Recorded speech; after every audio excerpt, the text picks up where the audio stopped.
Nah, pagi ini kita akan belajar satu judul firman Tuhan, berubah. Apakah berubah itu mustahil? Menurut saudara berubah itu mustahil enggak? Segala sesuatu kalau yang namanya hidup pasti berubah. Saya punya bunga. Waktu pandemi banyak di rumah, tumben saya punya bunga banyak. Saya belajar dari Ibu Nova. Nah, dari bunga yang saya beli cuma 3 pot kecil-kecil.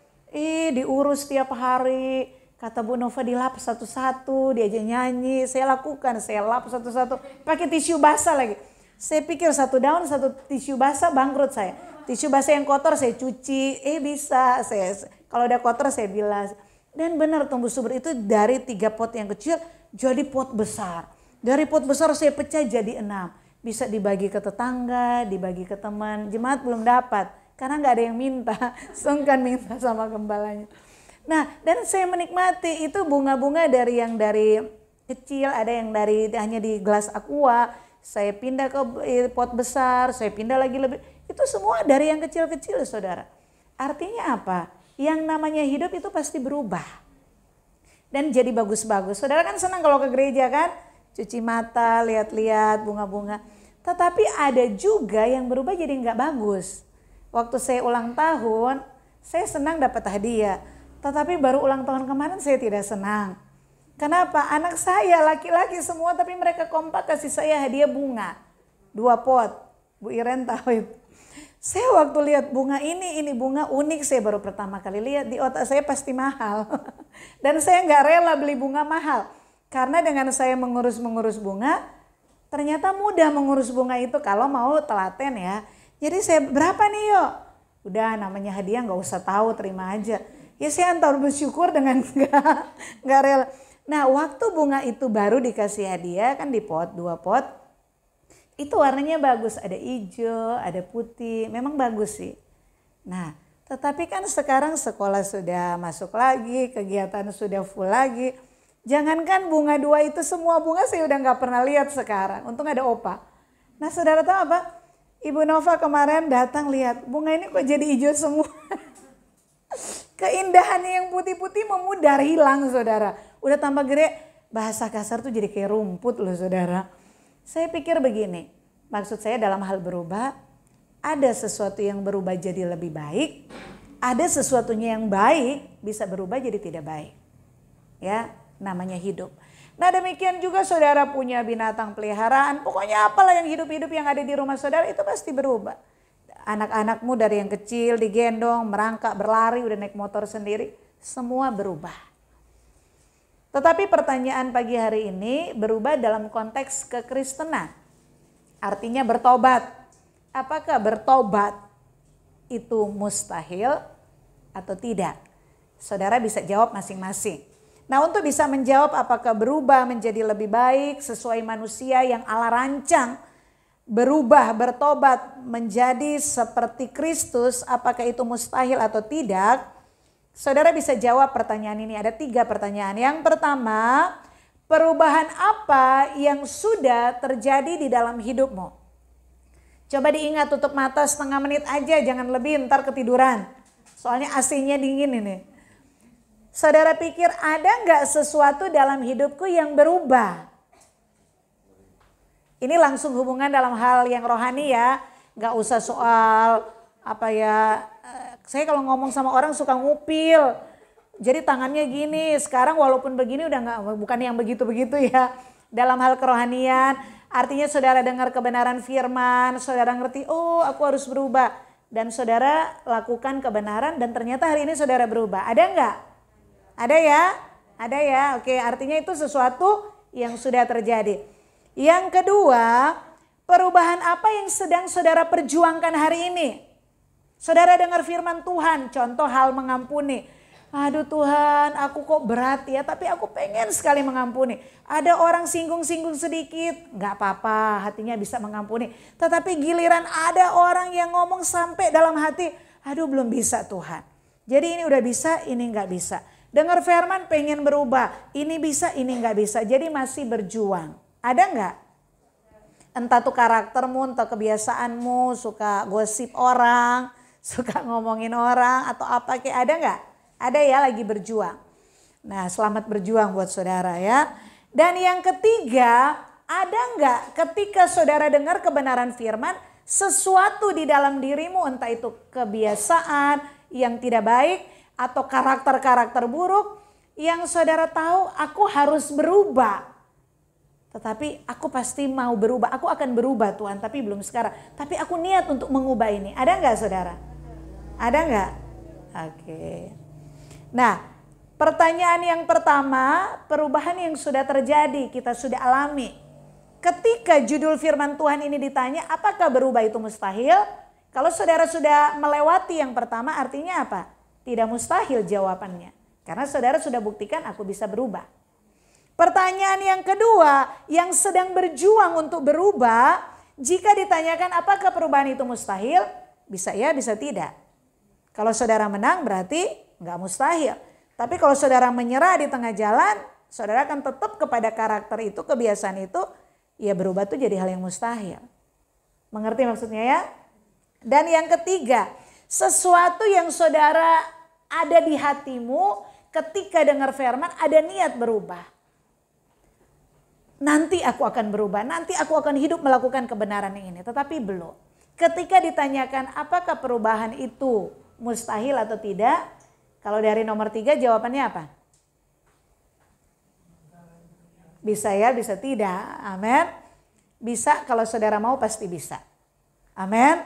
Kalau saudara tidak mau, walaupun sudah ngerti firman, di kepala penuh firman, kalau saudara tidak mengubah karaktermu, hidupmu, berubah itu mustahil. Amin. Jadi kunci sederhana perubahan cuma satu, dirimu sendiri. Gak ada orang lain. Sejahat-jahatnya iblis, dia tidak gendong kamu bawa ke neraka. Kamu yang melangkahkan kakimu menuju neraka. Amin. Sesayang-sayangnya Tuhan, bahkan Yesus mati di kayu salib, dia tidak gendong kita bawa ke sorga. Kita yang harus melangkah hidup berjalan menurut kehendak Allah, baru golnya dapat sorga. Amin. Haleluya. Jadi pertanyaan, mengapa saya harus berubah? Jawabnya apa? Karena saya hidup, maka saya harus berubah. Kalau saya tidak berubah berarti saya mati. Amin. Ini mimbar ditaruh di sini, 3 tahun gak diebek-ebek, tempatnya tetap di sini. Betul gak saudara? Saudara 3 tahun ketemu saudara lagi udah berbeda. Betul gak saudara? Rambut gondrong, yang gendut jadi kurus, yang kurus jadi gendut. Betul gak saudara? Begitu lihat, wah lihat foto sudah berubah. Bahkan 3 tahun kemudian kita ketemu mungkin ada salah satu kita udah gak ada. Betul gak saudara? Amin. Kenapa? Karena kehidupan membawa kepada perubahan. Dan semua berubah. Artinya kesimpulannya begini. Kalau saudara mau jadi orang Kristen yang sejati cuma satu pilihan. Harus berubah. Ketika saudara tidak mau berubah, di hadapan Tuhan saudara mati. Amin. Amin. Bilang sebelah kanan, berubah ya. Bilang sebelah kiri, yuk juang sama-sama. Nah, mengapa saya harus berubah? Karena kalau saya tidak berubah, saya merugikan diri saya sendiri. Yang kedua, saya akan merusak relasi. Kalau saya dengan karakterku seperti ini mau kerja di sini berantem, kerja sini berantem, pindah ke sana berantem. Gereja ini tersinggung pindah, ke gereja lain tersinggung pindah. Kita harus mengubah diri sendiri. Kalau kita tidak berubah dimanapun kita berada, bahkan kita datang ke sorga pun sorga jadi kacau. Amin saudara. Kenapa? Kalau kita nggak berubah masuk ke sorga. Betul saudara? Makanya ada orang satu gereja pindah ke sana, pindah ke sana, pindah ke sana. Gereja yang tanda kutip, maaf ya, udah kudus, orang-orangnya kudus semua pun saudara masuk jadi kacau karena kehadiran saudara. Maksud saya begini, belajar melihat diri. Kadang-kadang kita nuntut orang lain. Padahal yang bermasalah diri kita bukan orang itu. Amin. Oke, yang ketiga, mengapa saya harus berubah? Karena kalau saya tidak berubah menjadi orang Kristen yang sejati, maka ketika saya mati masuk pengadilan, cuman satu kalimat Yesus katakan, enyah dari hadapanku. Kenapa? Karena dia tidak mengenal kita. Artinya ditolak. Amin. Kalau tidak mau ditolak sama Tuhan, berubah hari ini. Amin. Bilang, saya mau bertobat. Saya mau berubah. Saya mau berbenah menjadi lebih baik. Haleluya. Kita baca sama-sama 1, 2, 3. Orang yang tahu bahwa dirinya harus berubah, tetapi tidak mau diubah, adalah orang yang tidak mengasihi dirinya sendiri. Dia membawa dirinya kepada penderitaan dan kebinasaan kekal. Contoh, ada orang yang kalau marah itu luar biasa ganasnya. Ada nggak di antara saudara nih? Jadi kalau ada pemicu, iya nggak apa-apa. Justru yang ada dengar bertobat. Saudara nih ada tapi nggak ngaku atau nggak sadar. Nanti dengar khotbah baru sadar ya. Gitu ada pemicu, langsung tanduknya keluar, mulutnya kebun binatang, piring terbang, melampiaskan semuanya. Ada nggak begitu? Ada orang seperti itu. Tetapi ketika pemicu itu datang, itu seperti sudah otomatis, tek gitu loh. Seperti korek ketemu bensin. Tetapi setelah semuanya dilampiaskan, baru sadar. Aduh, aku salah. Aduh, kenapa aku nggak bisa kontrol ya Tuhan? Kenapa aku nggak bisa? Kesadaran selalu di belakang. Nah, saudara yang kekasih, orang seperti ini kan membawa dirinya pada penderitaan. Orang yang marah-marah, nggak terkontrol, marah-marah dengan emosi yang negatif, itu kan bisa stres, bisa depresi, betul nggak saudara? Tegang, bisa stroke, bisa mati mendadak, bisa jantungan, betul nggak saudara? Dan yang kedua, kan kasihan orang-orang di sekitarnya dia jadi korban semua. Nah, ada firman Tuhan katakan, kasihilah sesamamu manusia seperti dirimu sendiri. Orang yang tidak mengasihi dirinya sendiri tidak mungkin mengasihi sesamanya. Amin.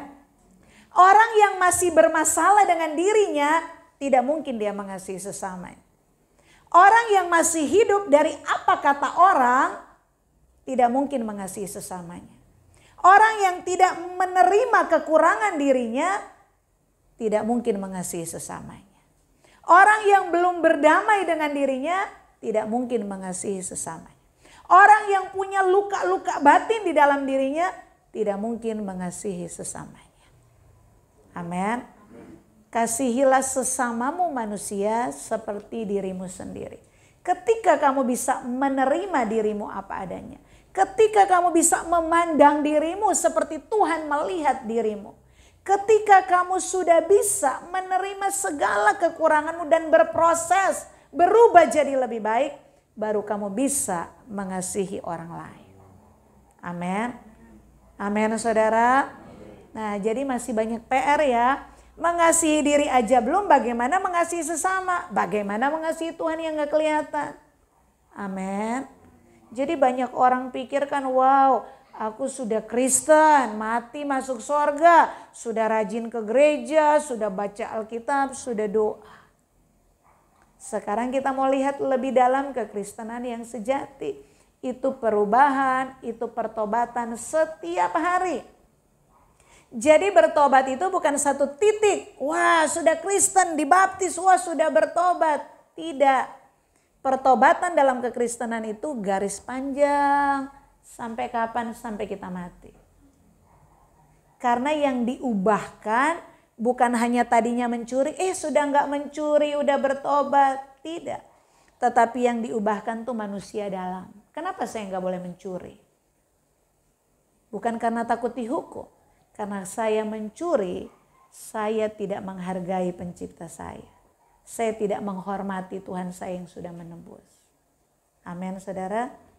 Nah, ada orang yang bilang begini, oke lah Bu Pendeta, saya dengar firman, saya tahu saya salah, saya mau bertobat dan saya berubah, saya sudah berjuang, tapi nggak bisa-bisa.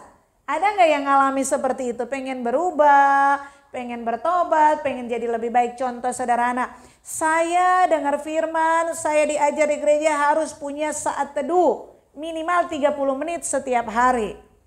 Dan juga saya harus baca Alkitab setiap hari. Saya bikin 2 pasal setiap hari. Hari Senin lancar, hari Selasa lancar, hari Rabu banyak kerjaan lupa, hari Kamis nggak pegang sama sekali, nggak doa sama, hari Jumat, hari Minggu ingat lagi, Senin lancar. Kok bisa ya begitu? Pernah nggak ngalami begitu saudara? Nah itu baru dalam hal membangun kebiasaan yang baik, belum dalam hal mengubah karakter, itu lebih parah lagi. Karakter yang suka marah, yang suka gosipin orang, ngomongin orang, jelek-jelek, itu kan jadi karakter.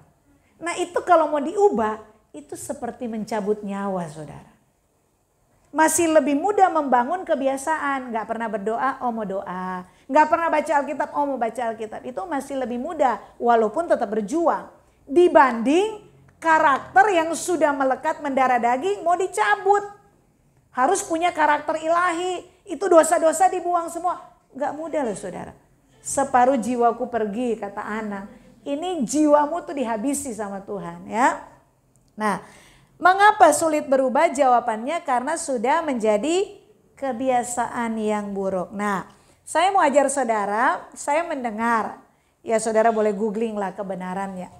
Tetapi untuk membangun satu kebiasaan yang baru atau untuk mengubah kebiasaan yang jelek, merubah karakter-karakter yang tidak baik untuk berubah. Ada kan yang kasih teori, kamu lakukan sesuatu 30 hari berturut-turut. Nanti kamu pasti bisa. Contohnya, saudara kan kalau bangun pagi mandi udah kebiasaan kan? Gosok gigi udah kebiasaan, betul nggak? Ada nggak orang yang suruh saudara gosok gigi, saudara mandi? Kan nggak. Saudara makan disuruh nggak? Enggak, kan udah natur. Betul nggak? Sudah jadi apa ya? Sudah jadi kebiasaan. Nah sekarang saudara yang jam doa masih bolong-bolong, baca Alkitab masih bolong-bolong, saudara bisa bangun kebiasaan untuk konsisten. Pokoknya setiap hari jam 7 sampai jam 8 malam saya harus baca Alkitab. Saya harus doa. Nah untuk ini bisa jadi kebiasaan seperti saudara gosok gigi, ada 3 tahap. Ya ada kan orang bilang 30 hari tanpa bolong, nanti hari 31 lancar. Ternyata enggak juga. Ada yang bilang 40 hari, seperti saudara pernah dibagi buku PDF dulu ya yang 40 hari. Ternyata hari ke-41 enggak juga. Nah saya mendengar teori baru itu ternyata 90 hari. Kalau 90 hari 3 bulan udah kelenger saudara dengarnya ya. Nah 90 hari membangun kebiasaan baik atau merubah kebiasaan jelek jadi baik butuh 90 hari. Kalau dengar kata 90 terlalu banyak, kita bagi menjadi 3 tahap. Yang pertama, contoh, saudara biasa bangun jam 7 pagi contoh. Saudara pengen bangun jam 5. Saudara harus bangun jam 5 selama 21 hari. Bangun sendiri kan gak bisa, mustahil itu. Bantulah dengan alarm. Ketika saudara 21 hari bangun jam 5. Langsung bangun, jangan tidur lagi, jangan matiin tidur, enggak langsung bangun. Bergerak ke apa ke. Hari kedua langsung bangun. Begitu hari ke-21 saudara sudah punya kebiasaan. Tapi jangan berhenti situ. Dari 21 hari saudara harus hitung 40 hari ke depan, ini tahap yang kedua, bangun lagi jam 5. Hari ke-22 terus sampai 40 hari. Berarti 21 tambah 40 berapa? 61 hari kan? 61 hari tek. Saudara lolos, saudara sudah punya kebiasaan bangun jam 5. Sampai di situ apakah itu akan jadi kebiasaan sebelumnya? Belum. Dari 61 hari hitung lagi sampai 62, 63 sampai hari ke-90. Ketika saudara dari hari pertama sampai 90 tidak pernah bolong, gak usah pakai alarm, kamu bisa bangun sendiri jam 5. Kalau gak percaya buktikan. Saudara yang bolong-bolong baca Alkitab, tetapkan setiap jam 7 saya baca Alkitab. Dan tidak bolong selama 90 hari, hari ke-91 gak usah pendeta ingatin. Saudara bisa baca sendiri. Untuk membangun kebiasaan baru, untuk mengubah hidup, berubah. Apalagi bertobat karakter, itu perlu perjuangan. Amin. Nah, Saudara yang kekasih, jadi pertanyaan apa yang harus dirubah? Kita mau bertobat dalam hal apa sih? Ini sama semua sejajar. Yang pertama fokus, yang kedua hasrat, yang ketiga hati, yang keempat kodrat, yang kelima tujuan, yang keenam isi sendiri. Yang tadinya aku bahagia, aku senang, aku kejar, aku cari yang indah-indah. Yang harus berubah bertobat apa? Sekarang cari apa yang menyenangkan hati Tuhan. Kalau selama ini aku mengejar membuat perasaanku nyaman, sekarang apa yang aku kejar membuat Tuhan nyaman. Kalau tadinya kehendakku, keinginanku semua aku kejar, sekarang bertobat artinya apa yang menjadi kehendak Tuhan yang harus aku lakukan dalam hidupku. Makanya bertobat dalam kekristenan tadinya kita melangkah ke sana, bertobat artinya berbalik arah. Tadinya tujuan kita dunia, kesenangan, keinginan daging, keinginan mata, keangkuhan hidup. Kita bertobat, kita berbalik. Apa yang Tuhan senang, apa yang Tuhan mau, apa kehendak Tuhan. Tadinya tujuan ke sana sekarang berubah. Tujuan kita Tuhan kerajaannya. Tujuan kita langit baru, bumi baru. Tadinya kita ngejar sukses, sukses itu kaya, dihormati, dikenal banyak orang. Sekarang kita kejar sukses itu kalau kita berkenan di hadapan Tuhan. Sukses itu kalau hidup kita melakukan kehendak Tuhan. Jadi itu yang kita kejar. Amin. Amin. Nah untuk berubah ke arah ini cuman satu. Saudara harus jatuh cinta sama Tuhan. Dan saya lagi belajar, saya ngomong di Bible Study. Jatuh cinta sama Tuhan itu sulitnya luar biasa. Gak mudah saudara. Makanya saya punya beban untuk kaum muda dan remaja untuk beberapa bulan ini. Saya bilang sama Pak Hendra, dia kan yang ngurus kaum muda yang bikin jadwal. Kasih saya 1 kali 1 bulan untuk ngajar di kaum muda. Karena sekarang saya melihat banyak kasus-kasus rumah tangga. Kristen dari kecil. Begitu masuk rumah tangga sebelum menikah konseling. Kalau konseling udah mau menikah, itu ternyata tidak cukup membekali. Makanya saya bilang dari kaum muda remaja masih SMP, masih SMA sudah harus belajar untuk jadi bekal. Amin saudara. Saya tuh kalau konseling nikah sudah tulis kelebihan dari zaman Pak Gembala tuh. Kekurangan di kertas. Kelebihan susah mikir, giliran kelemahan banyak sekali. Giliran saya panggil, kamu tahu nih kekurangan pasanganmu sekian banyak. Tahu tante. Terus kamu yakin menikah berubah? Enggak. Lah kalau dia enggak berubah gimana? Ya enggak apa-apa, aku terima apa adanya. Haleluya. Amin saudara. Sekarang anak-anak Karmel kaum muda remaja mau diajar. Masih muda tuh buka mata lebar-lebar. Kalau sudah nikah, tutup mata rapat-rapat. Ini cinta bikin orang tutup mata rapat-rapat. Giliran menikah habis bulan madu baru buka mata lebar-lebar. Ya gak bisa, nasi sudah jadi bubur.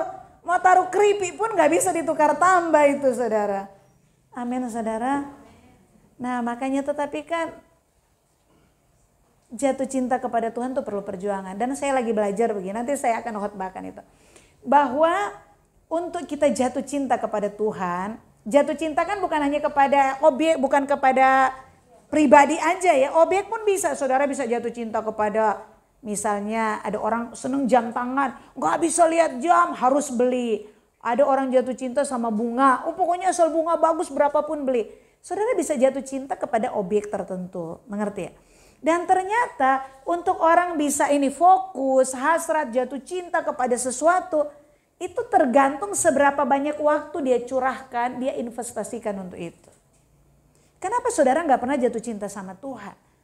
Karena waktumu 24 jam, kamu pakai cari Tuhan cuma 10 menit. Itu pun diakumulasi, doa pagi 3 menit, doa malam 3 menit, doa makan 1 menit, 10 menit. Gimana saudara mau jatuh cinta sama Tuhan? Gimana saudara mau segala-galanya untuk Tuhan? Gak bisa. Saya satu waktu lagi doa pagi, saya berdoa begini, saya dapat perenungan sendiri, saya bilang Tuhan, saya mau dong Kebahagiaan saya tuh ketika saya memuji Tuhan, itu kebahagiaan saya. Ketika pagi hari saya menyanyi, saya menyembah Tuhan, itu kebahagiaan saya. Saya mau sampai titik itu Tuhan. Karena saya lagi belajar. Ada kan orang kebahagiaan, wih dapat HP baru, aduh bahagia. HP-nya jatuh, rusak, bahagianya hilang. Wih dapat gaji, dapat bonus, aduh bahagia. Pulang bawa bonus, dompetnya jatuh, hilang bahagianya. Tapi ketika saudara menjadikan Tuhan kebahagiaan, dia ada di dalam sini loh saudara. Amin. Itu gak pernah hilang oleh apapun. Pandemi pun dia gak pernah meninggalkan saudara. Dia tetap di sini. Carilah kebahagiaan sejati. Amin saudara. Nah saudara yang kekasih, di dalam Roma 12 ayat 2 kita baca sama-sama 1, 2, 3. Janganlah kamu menjadi serupa dengan dunia ini. Tetapi berubahlah oleh pembaharuan budimu, sehingga kamu dapat membedakan manakah kehendak Allah, apa yang baik, yang berkenan kepada Allah, dan yang sempurna. Roma 12 ayat 2, bertobat, perubahan itu dimulai dari 1, perubahan akal budi. Saudara doa 20 jam, 1 hari 24 jam sekalipun tidak amin-amin. Tetapi kalau saudara tidak belajar kebenaran yang sejati, saudara tidak mungkin berubah. Amin. Kita bersyukur kita punya Alkitab. Kenapa saudara harus baca Alkitab setiap hari? Supaya saudara ngerti kebenaran ini. Jadi nggak asal dengar khotbah pendeta, bukan berarti semua pendeta itu mengajarkan kebenaran. Paulus tulis loh di sini, siapapun yang datang mau malaikat turun dari langit. Kalau dia menyampaikan Injil yang lain, terkutuklah dia. Dan Alkitab sudah menulis menjelang kedatangan Tuhan akhir zaman, ada nabi-nabi palsu, ada guru-guru palsu. Palsunya di mana? Di mimbar gereja. Kalau di luar sana nggak usah dipalsuin, udah sesat, udah palsu semua. Mengerti maksud saya? Itu dimulai dari mimbar gereja. Nah kalau saudara nggak ngerti kebenaran firman Allah, saudara terima semua. Oh itu kan pendeta, oh itu kan diambil dari Alkitab, belum tentu. Makanya saudara harus cerdas. Makanya saudara harus baca Alkitab setiap hari. Dan ketika saudara punya hubungan lewat doa-doa, roh saudara satu dengan Tuhan.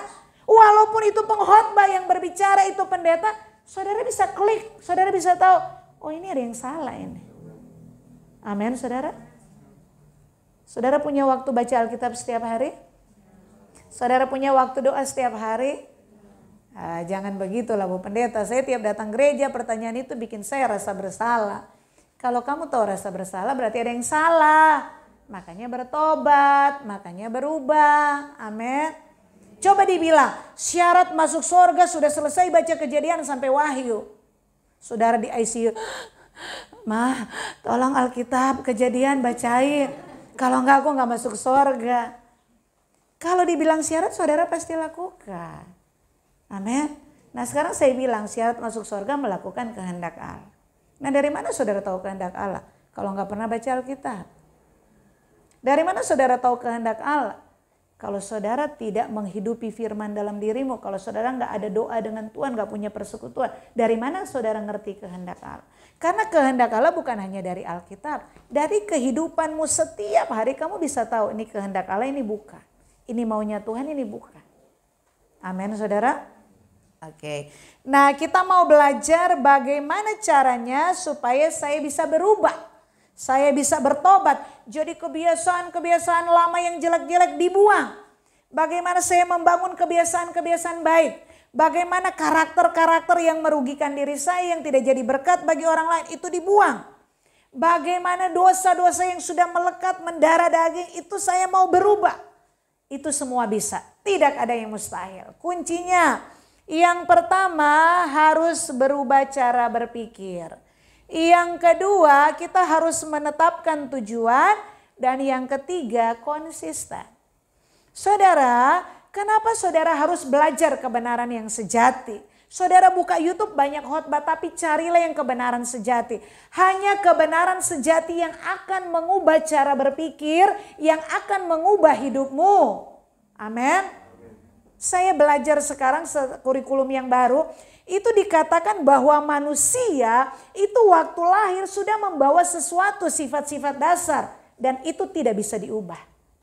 Tetapi dengan dia belajar, dengan adanya pengetahuan, dia bisa mengendalikan sifat-sifat itu.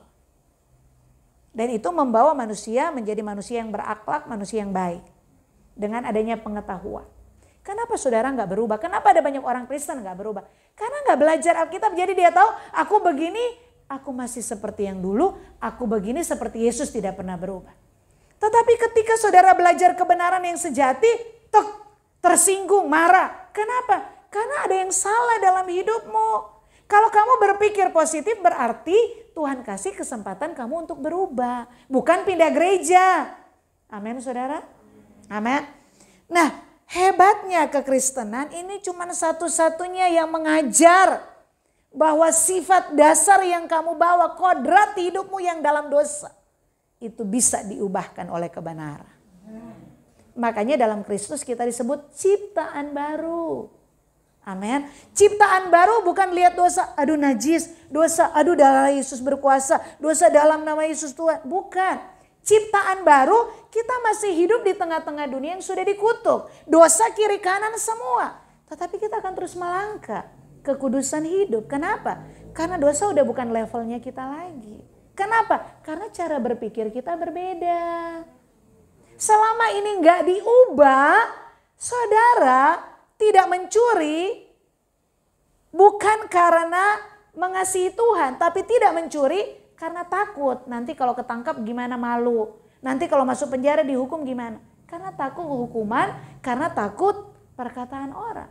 Tetapi ketika mindsetmu, cara berpikir diisi kebenaran, kamu tidak mencuri, kenapa? Karena aku tahu bahwa itu bukan bagianku. Aku ciptaan baru, aku lahir dari atas. Anak-anak Allah tidak ada yang berbuat demikian.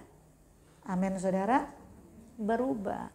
Makanya belajar, baca Alkitab setiap hari. Dari sekolah minggu udah diajar. Baca kitab suci, doa tiap hari. Lah saudara sudah tua-tua tidak mau baca Alkitab, tidak mau berdoa. Gimana mau bertumbuh? Amin. Bertobat ya yang belum punya jam-jam yang pasti. Yang kedua, setelah diisi kebenaran ngerti. Menetapkan tujuan, pilihlah. Aku sudah tahu mana yang benar, mana yang salah. Aku menetapkan hati, menetapkan tujuan, hasratku, cintaku, fokusku, langit baru, bumi baru. Hanya Tuhan dan kerajaannya. Kita melangkah jatuh bangun, tapi kita udah tahu arah saya harus ke sana. Jangan berbalik lagi kepada dosa. Amin. Itu namanya komitmen. Tetapi komitmen saja tidak cukup. Ada banyak orang bikin komitmen di gereja, keluar gereja ambiar semua. Perlu konsisten. Konsisten itu menjaga kita selalu ada di hadirat Allah. Lewat apa? Lewat jam-jam doa. Jadi Tuhan, aku nih dari dulu loh, udah terlahir dari nenek moyang tuh kalau dendam, marah, benci tuh susah dibuang. Sekarang aku dengar firman, aku mau berubah, aku mau melepaskan pengampunan. Tolong aku Tuhan. Jangan hari Minggu dengar khotbah pengampunan, niat komitmen di hari Minggu. Nggak cukup, hari Selasa pasti kamu benci lagi, kamu simpan dendam lagi. Caranya bagaimana? Hari Minggu dengar khotbah, hari Senin pagi doa. Tuhan, aku mau belajar melepaskan pengampunan. Aku mau belajar tidak menyimpan kepahitan. Hari Selasa ulang lagi, hari Rabu ulang lagi. Hari Kamis ulang lagi, sampai kapan? Sampai saudara benar-benar orang nyakitin kamu, orang ludah di depan kamu sekalipun, hatimu sudah anti gores. Dan itu tidak terbentuk simsalabim, harus ada niat. Dan yang kedua, catat baik-baik. Ketika kamu punya kerinduan untuk tidak dendam, benci kepada orang, Tuhan akan kirim orang-orang yang menyakitimu. Bahkan bukan orang-orang jauh, orang-orang yang ada di dekatmu. Amin. Jadi ketika kamu dalam keadaan sudah mau benci, sudah mau dendam, marah, saya percaya Roh Kudus ingatkan. Lah tadi pagi kan kamu doa, lah buktikan dong kamu lulus. Amin. Jadi ketika ada orang bikin langsung peluk dia, aduh terima kasih, kamu menjawab doa saya. Tapi aku belajar. Amin. Kita kan kalau ada orang bikin kita masalah, merugikan, langsung marah kan, emosi-emosi. Itu kita nggak mengasihi diri kita loh. Amin. Tapi ketika kita, oh iya ini untuk kebaikan saya. Kita bisa mengasihi dia juga. Kita bisa berdoa seperti, Bapak ampunilah dia, mungkin dia nggak tahu apa yang dilakukan. Kalaupun dia tahu ya tolonglah dia kasih kesempatan bertobat. Artinya apa? Ketika kita mengasihi diri kita mau berubah bertobat, bukti kita mengasihi diri. Kita bisa mengasihi orang lain dengan tulus. Kita bisa menerima kekurangan mereka. Amin. Dan ini tidak mudah, tapi tidak mustahil. Kuncinya cuma satu, mau nggak kita? Ketika kita mau, segala sesuatu bisa kok. Amin. Saudara mau belajar ilmu di luar sana, ilmu apapun gak usah ngomong Kristen. Kalau kamu mau, kemungkinan paling besar kamu bisa meraih apa yang kamu mau. Tapi butuh usaha. Amin. Nah apalagi kita mau berubah, apalagi kita mau bertobat. Allah pencipta langit bumi menyediakan fasilitas, sudah ada Alkitab. Menyediakan Roh Kudus taruh di dalam kita. Ketika kita mau, wow, kolaborasi. Dan jadilah kita ciptaan baru. Dan itu yang Allah kehendaki. Amin. Apakah berubah itu mustahil? Tidak. Ketika kita mau untuk diubah. Oke ya. Sampai kapan? Sampai kita memiliki pikiran dan perasaan Kristus. Jadi saudara, bahwa hadirat Allah itu bukan di gereja. Wow, doa Tuhan, haleluya. Ketika berdoa, oh Tuhan. Giliran kerja, bawa hadirat Tuhan itu. Tuhan ada di tempat aku kerja. Tuhan ada ketika aku lagi membersihkan rumah. Tuhan ada ketika aku di jalan. Itu membuat saudara tidak melakukan pelanggaran yang sama lagi. Kenapa? Kan ada Tuhan. Amin. Tuhan mengawasi mulutku, mengawasi langkahku. Makanya aku juga harus hati-hati. Nah, kita baca ayat ini sama-sama. Filipi 4 ayat 8, 1, 2, 3. Jadi akhirnya saudara-saudara, semua yang benar, semua yang mulia, semua yang adil, semua yang suci, semua yang manis, semua yang sedap didengar, semua yang disebut kebajikan dan patut dipuji, pikirkanlah semuanya ini. Jadi ini jadi batasan. Ketika ada pemicu saudara mau marah, saudara mikir kalau aku marah benar enggak? Kalau enggak benar ya jangan. Ketika saudara mau marah, ini mulia enggak? Kalau enggak ya jangan. Ketika saudara mau marah, kalau aku marahin, aku emosi gini, itu adil enggak? Kalau enggak ya jangan. Ini batasannya. Amin saudara. Untuk berubah itu perlu proses. Untuk berubah itu perlu perjuangan. Amin. Ketika kita mau, kita pasti bisa. Ketika kita mau jatuh bangun, Roh Kudus akan menolong di luar batas kemampuan kita. Tapi percayalah firman Allah katakan, pencobaan-pencobaan yang kamu alami tidak melebihi kekuatan manusia. Artinya apapun babat habis. Satu keyakinan, aku bisa melewati semua ini bersama Tuhan. Aku jatuh pun tidak akan tergeletak. Amin. Karena ada Tuhan yang menopang tanganku. Ya baca sama-sama 1, 2, 3. Berubah menjadi mustahil ketika kita tidak mau diubah. Mengubah kebiasaan adalah sebuah perjuangan, membutuhkan proses. Jangan menyerah, berubahlah sebelum terlambat. Amin, Tuhan memberkati.